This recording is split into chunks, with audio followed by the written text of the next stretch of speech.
There comes a moment in every life when the stillness becomes too loud.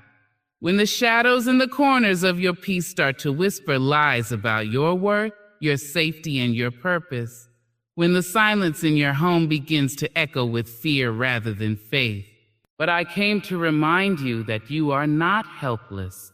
You are holy ground, and your home can be too. Salt ordinary to the eye, yet sacred to the spirit. Since ancient days, salt has not only seasoned food, but purified, preserved, and protected. It has sealed covenants and cast out wickedness. In your hands, it is no longer common. It is consecrated. So take salt in your hand, not to cook, but to consecrate.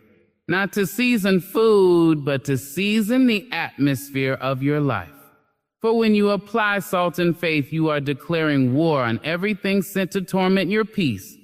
Put salt at your doorway, child, at the place where things come in and go out. And as you sprinkle it there, say, nothing enters my home unless it's sent by God. No spirit of confusion, no messenger of torment, no whisper of the enemy will cross this line. You are setting up a barrier. You are not just guarding wood and nails. You are guarding promise. Put salt in the corners where dust gathers and silence hides. The enemy loves dark corners because that's where despair breeds. But salt says, I see you. I claim this space for light. Sprinkle it and speak. This home is whole. This home is holy. Let every hidden thing be exposed and expelled. Put salt in the bedroom, where you lay your mind at night and fight unseen battles. Have you ever tossed and turned, unable to rest, burdened with thoughts not even your own? Take salt to the four corners of your bed and declare, here, God speaks. Here, peace rests. Here, revelation comes in dreams. Protect your rest, because rest is warfare too. Put salt in your kitchen where meals are made and love is stirred into every pot. Salt here blesses your provision. It says, no lack shall live here. Every meal made shall nourish not only body but soul. Let joy fill these walls as bread is broken. Put salt in the bathroom, yes, even there. That humble place where you wash your body, let it be a symbol of washing your spirit. Salt says, as this water cleanses my skin, may the presence of God cleanse my heart. Let no shame, no self-hate, no generational residue cling to me any longer. And finally, put salt in your hand. Hold it and speak life. Say, I take authority. This house is God's house. I am not under the influence of confusion, chaos, or fear. This is a place of miracles. This is a temple of triumph. When you do this, not as superstition, but as a spiritual statement, you are not watching salt work. You are watching God move. Through your faith, your intention, and your declaration, you have invited heaven to occupy your address. So I ask you today, have you blessed your home? Have you walked it like you own the anointing that's on your life? Have you dared to declare that every corner belongs to the King of Kings? This isn't about a recipe. This is about reclaiming authority. And when you do it, don't just watch the salt work. Watch God move. There is power in a doorway. More than wood and hinges. More than welcome mats and weatherproof seals. The entrance of your home is not just the beginning of your living space. It is the boundary of your spiritual space. It is where the sacred begins. It is the line where chaos must stop and peace begins. It is the threshold where you choose what enters and what is turned away. That threshold is more than a physical construct. It is a place of decision, of dominion, and of divine declaration. Every day, things try to enter your life unannounced. Spirits that don't knock, worries that slip through with the mail. Energy that doesn't belong to you, stepping in like it pays rent. Arguments brought in from the outside world. Fear tracked in like mud on shoes. Doubt dropped off like an uninvited package. And without vigilance, these things settle in, squat in your spirit, and start to speak to you in your own home. That is why you must guard the entrance, not with locks alone, but with faith. Not with chains and bolts, but with boldness. And that is why salt becomes your ally. Not because it is magical, but because you are powerful, and your faith makes simple things sacred. A grain of salt in the hand of a praying soul becomes a sword of righteousness. When you sprinkle that salt at the threshold of your home, you are not performing a ritual. You are making a statement. You are saying, only what is holy may pass through this door. Salt has always been a symbol of covenant. It purifies, it preserves, it represents value and worth. In ancient times, treaties were sealed with salt. To share salt with someone was to affirm trust and peace. So when you place salt at your entrance, you are reaffirming your covenant with God. You are telling heaven and hell alike, this space is under divine agreement. No trespassers allowed. You are saying, this is God's house and nothing enters here unless it comes with heaven's signature. And as you sprinkle that salt, you speak, not from fear, but from authority. Say it out loud. Whisper it if you must. Declare it if you dare. Every spirit that does not belong to the light must turn around. Every energy that seeks to disrupt my peace must be silenced. Every plot sent to destroy my rest must fall flat at this doorway. You are not simply warding off evil. You are inviting in the presence of God. Have you ever noticed that some people walk into your house and the room shifts? Not because of what they say, but because of what they carry. That's why you must anoint your entrance. That's why you guard the gate. Some smiles are covered masks. Some compliments carry poison. And some energies don't mean you well. But when they meet that salt, they meet the line you have drawn. And let me tell you, a line drawn in faith will make every devil hesitate. It is not about fear. It is about wisdom. It is not about superstition. It is about spiritual awareness. You know what you fought for. You know what peace cost you. You know the nights you cried to get to a morning that didn't burn. Why would you allow anyone, to walk into your sanctuary carrying the smoke of chaos? That salt is not for them. It is for you. A reminder that you are not passive. That you have dominion over what crosses your threshold. It's a prayer in action, a covenant in grains. And as you lay it down, you lift up your spirit. You walk taller. You rest easier. You sleep better. Not because of superstition, but because you know that what God covers, no darkness can enter. So let the salt speak. Let it stand. Let it guard. Let it purify. Let it preserve the atmosphere of your home. Let it stand as a witness between your faith and your future. You don't just live in your house. You lead it. And it begins at the door. Sprinkle the salt. Speak the promise. Guard the threshold. Then stand back and watch God move. The places you forget. The edges you overlook. The spaces behind furniture tucked away under beds, pressed into silence. Corners collect more than dust. They collect what's been ignored, what's been whispered but never confronted. They hold the shadows of yesterday's pain, the echoes of unspoken grief, the residue of arguments and fears and memories that cling like cobwebs.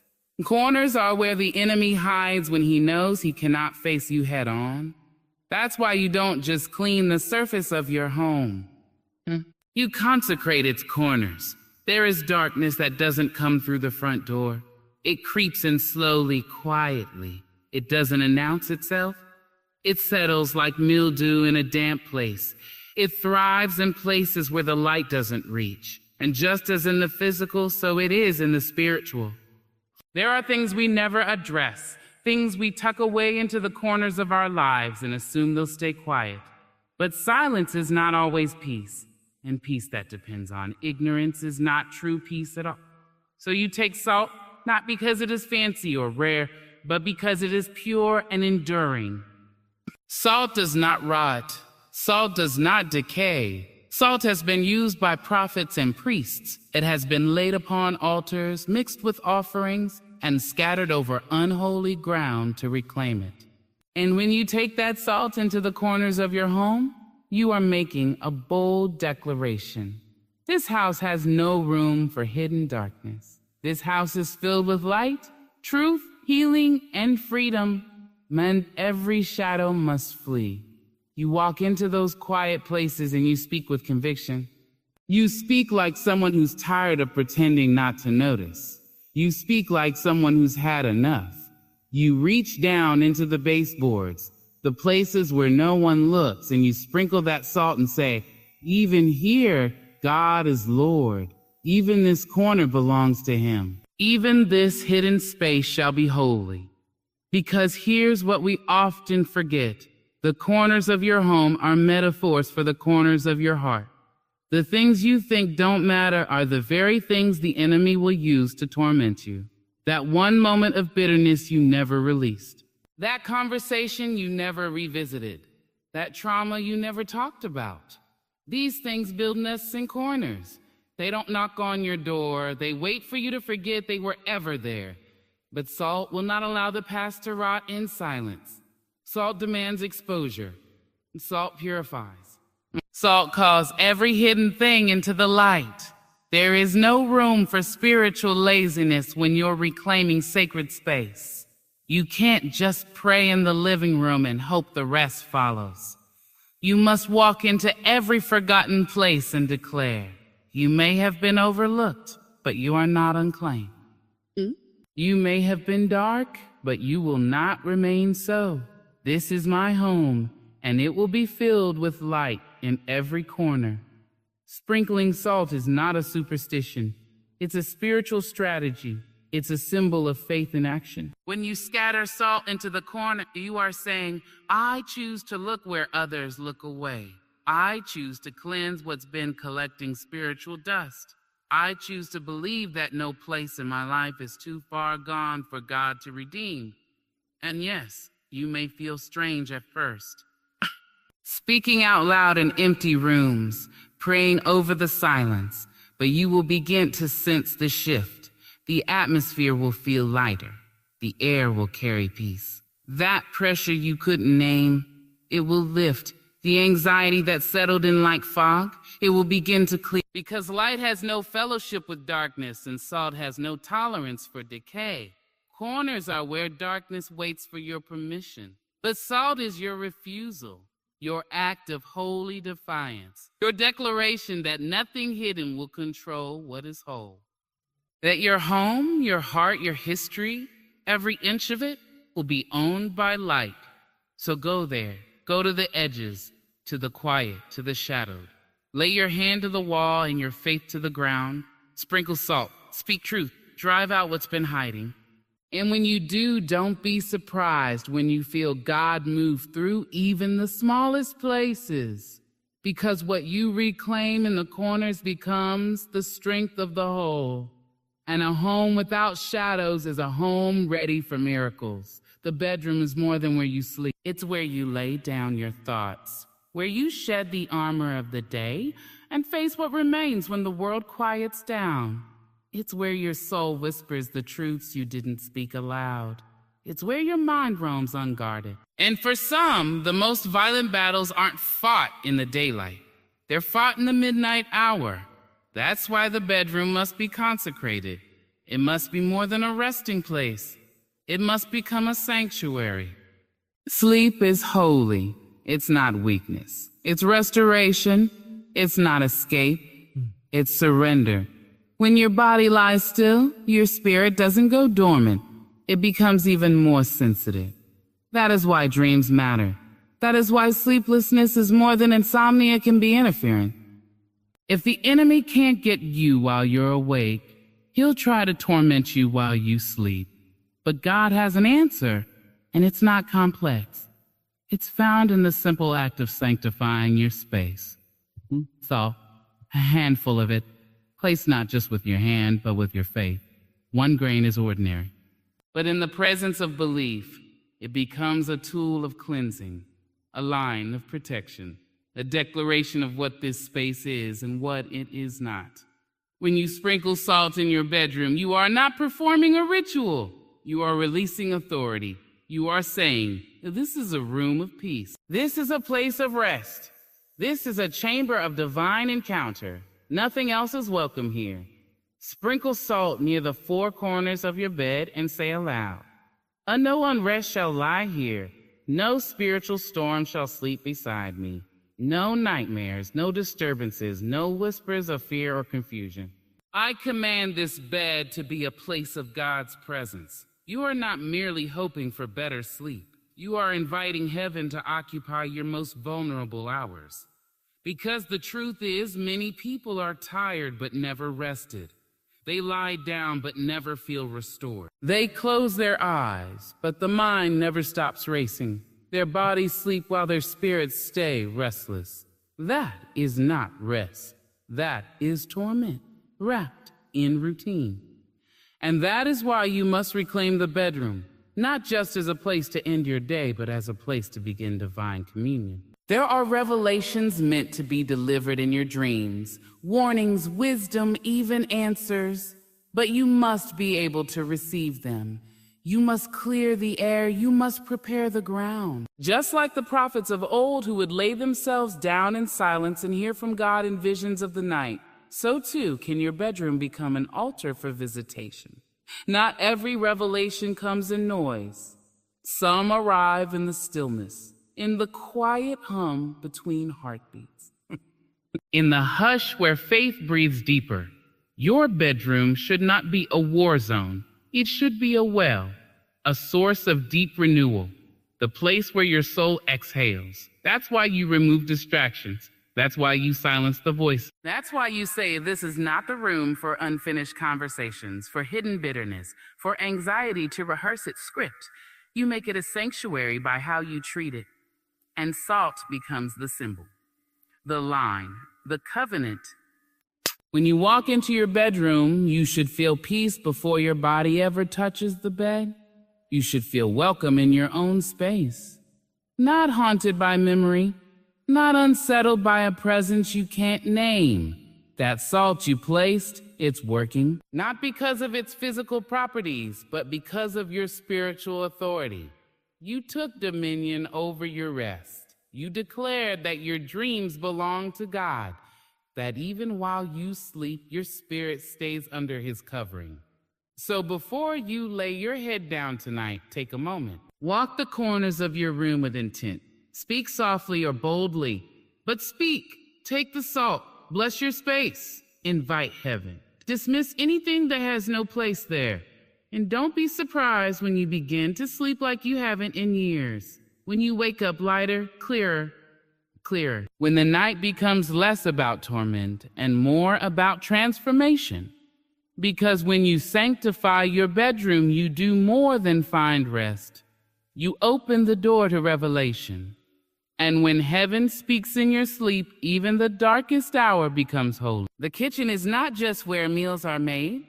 It's where life is stirred. It's the warm center of a home, the place where hands prepare more than food. They prepare comfort, care, connection.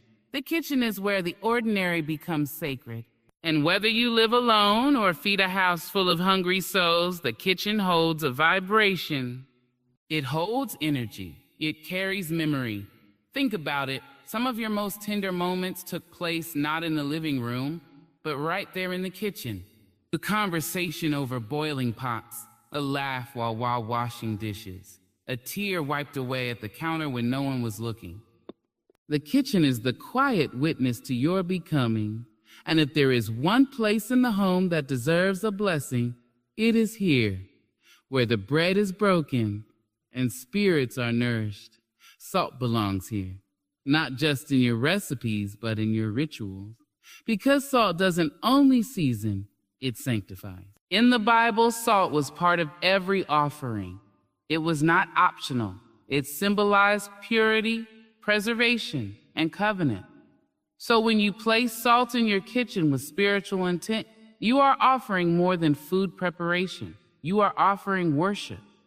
You are inviting divine covering over every ingredient, every hand that stirs the pot, every person who eats at your table. Take the salt in your hand and walk your kitchen slowly. Look around. This is where provision arrives. This is where God's faithfulness shows up in bags of rice, in loaves of bread, and water that boils, and food that fills. This is the place where you take what you have and turn it into something more. Salt the corners of the kitchen. Salt the stove, the sink, the doorway. And as you do declare, this kitchen is blessed. This food is blessed. And those who eat at this table will not leave hungry, not in body, not in soul. Because here's the truth, food carries energy. The spirit in which it is prepared gets transferred. A rushed, anxious meal carries one kind of energy. A meal prepared with prayer, with love, with peace carries another. That's why you don't cook angry. That's why you don't speak curses over your meal. That's why you bless what you make. Because your kitchen is a womb of nourishment, and what it births will go out into the world through the bodies and hearts of the ones you feed. Even if you live alone, your kitchen still deserves reverence. Bless the meal you cook just for yourself.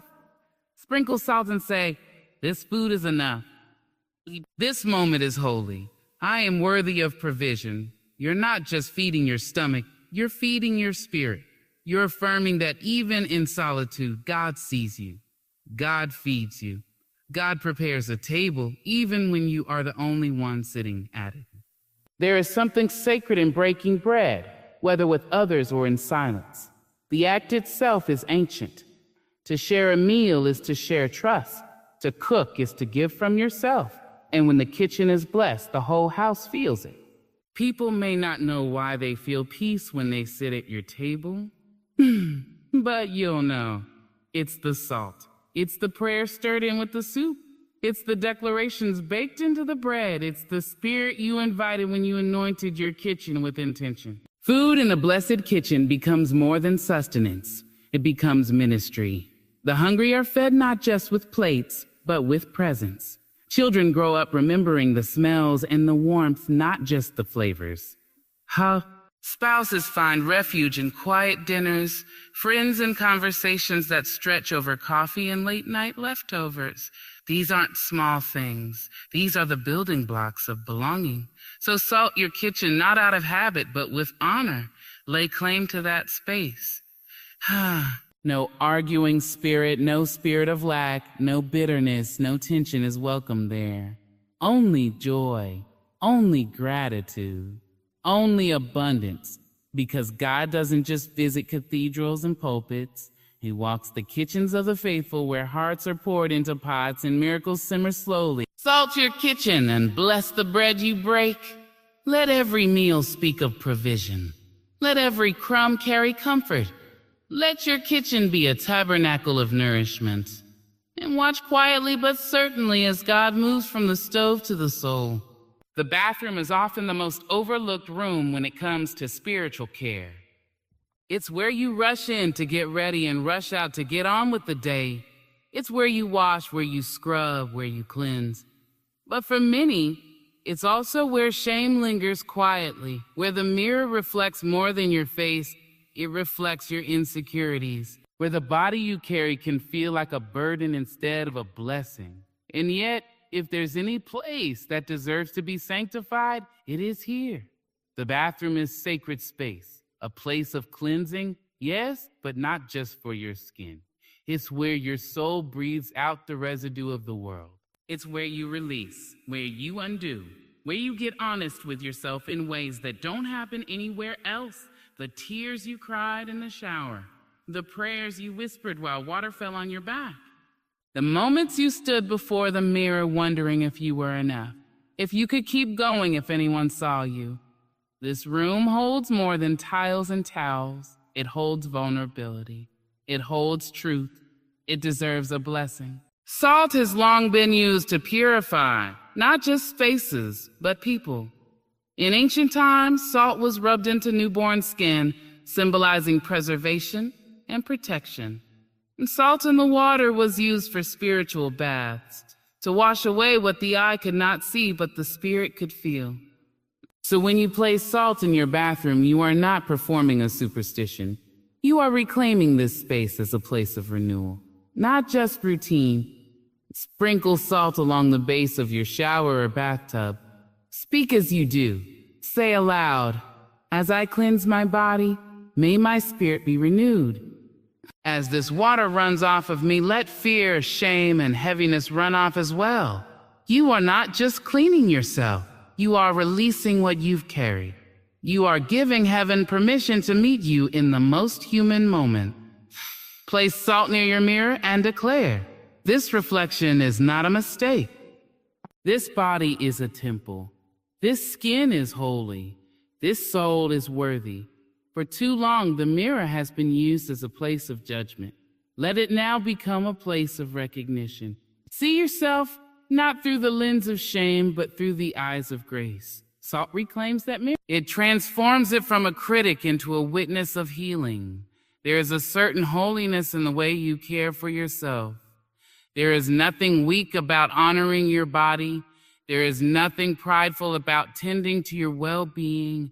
In fact, it is an act of worship. The one who made you did not make a mistake. Every curve, every scar, every line, he called it good. When you bathe, when you dress, when you brush your teeth, these are not just daily duties. They are sacred rituals of stewardship. Salt reminds you of this. It grounds you in reverence. Even the toilet, humble and unspoken, deserves acknowledgement. It is the place where waste is released. And spiritually, that matters. There are things we carry, words, wounds, weights that must be let go. When you place salt near this space, you can pray softly. May all that is not meant for me be released. May what no longer serves me exit in peace. May I not carry spiritually what has already been passed. There is no shame in this. Only freedom, only permission to be human. Salt doesn't discriminate between sacred and mundane. It blesses both. It moves in silence. It works without needing to be seen, just like healing, just like grace. So when you walk into your bathroom from now on, walk in differently. Let it become a space of intention. Light a candle, speak a word. Lay the salt. Feel the atmosphere shift, even if only inside you. Let the water rinse not just your skin, but your sorrow. Let the towel dry not just your hair, but your doubts. Let the mirror reflect not just your features, but your worth. Let the salt remind you that there is no place in your life, no corner, no room, no crack, that God will not enter and purify if only invited. So salt your bathroom, not out of ritual, but out of reverence, not out of fear, but out of faith. And each time you walk in to prepare your body, may your soul remember, I am being made new, day by day, shower by shower, prayer by prayer. Take a moment. Open your palm. Feel the weight not of the world, but of what you hold. A pinch of salt, small, unimpressive, common. Yet in your hand it becomes something sacred, something that echoes the authority you were always meant to carry. This isn't about seasoning. It's not about superstition. It's about identity, about remembering who you are and who sent you. There is something holy in holding salt, something ancient. Ashu. Salt is covenant. Salt is preservation. Salt is purity. Salt is value. It was never just for flavor. It was used to bind promises, to protect offerings, to purify land, to sanctify people. And when you place it in your hand, not out of tradition, but out of revelation, you awaken something powerful within yourself. You're not just holding salt. You are holding testimony. Salt in your hand says, I remember.